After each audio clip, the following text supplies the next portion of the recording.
Alright, now we're going to look at what an arpeggiator is.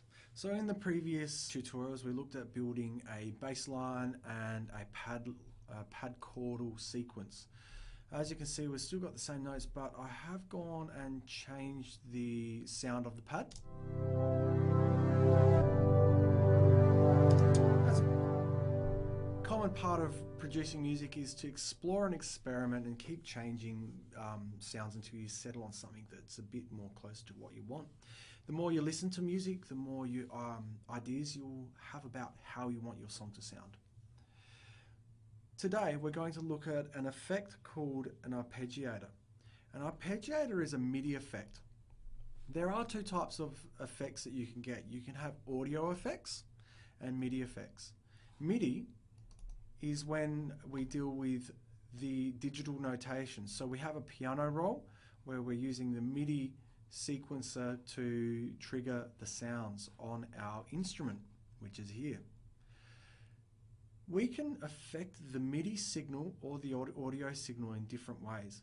Today we're going to look at an arpeggiator and how we can use that to change the overall sound of our instrument or our MIDI instrument. What I'm going to do is I'm just going to grab the arpeggiator at the top of the menu and insert it before my instrument. And what this is going to do is it's going to get the MIDI sequence coming through from our piano roll, and it's going to affect it before sending it out into the instrument, which then sends the sound out to our ears. An arpeggiator will break up the notes that we've got playing and sequence them in a rhythmic way. It'll play one note at a time through the sequence of notes or the selection of notes that we've got. It will also change the octaves of the notes. So we can see we've got a G2, but when we arpeggiate it, it may actually play the arpeggio up at a G4 or a G3. Once we've inserted the arpeggiator, we can change some of the parameters. So the basic functions that we will play around with today are the rate and the style. These two parameters will significantly change the effect of an arpeggiator. So at the moment, I've got a synchronized 1/18th, and it's always going up, so it'll be ascending. If we listen to that,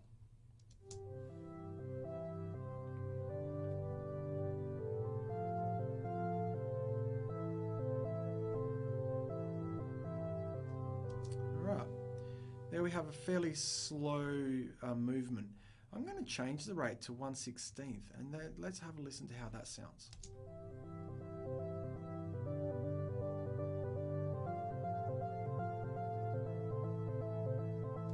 So you can see that it's moving fast. If I go up to 1/32nd,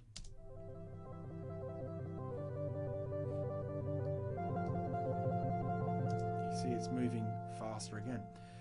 I like the 1/16th, and I'm going to also change the style. So I can select from this list, and this will change how it plays the order of notes.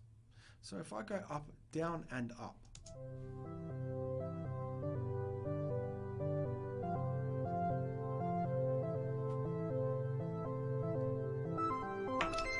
sorry, and I also need to make sure that I have the steps enabled. So if we go back to the start, I'm going to go over 5 steps.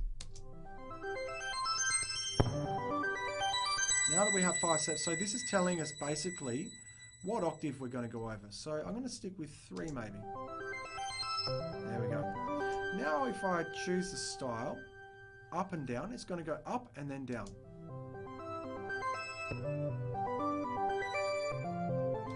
So it's going up and down, up, down. We could do various others. So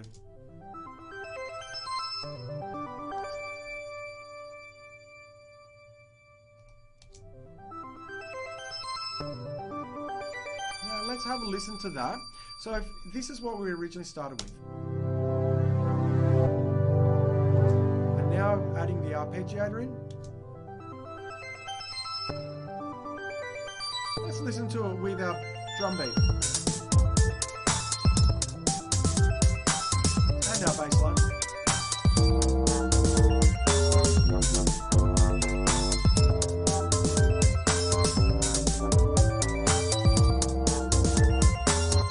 Let's listen to it again, all together.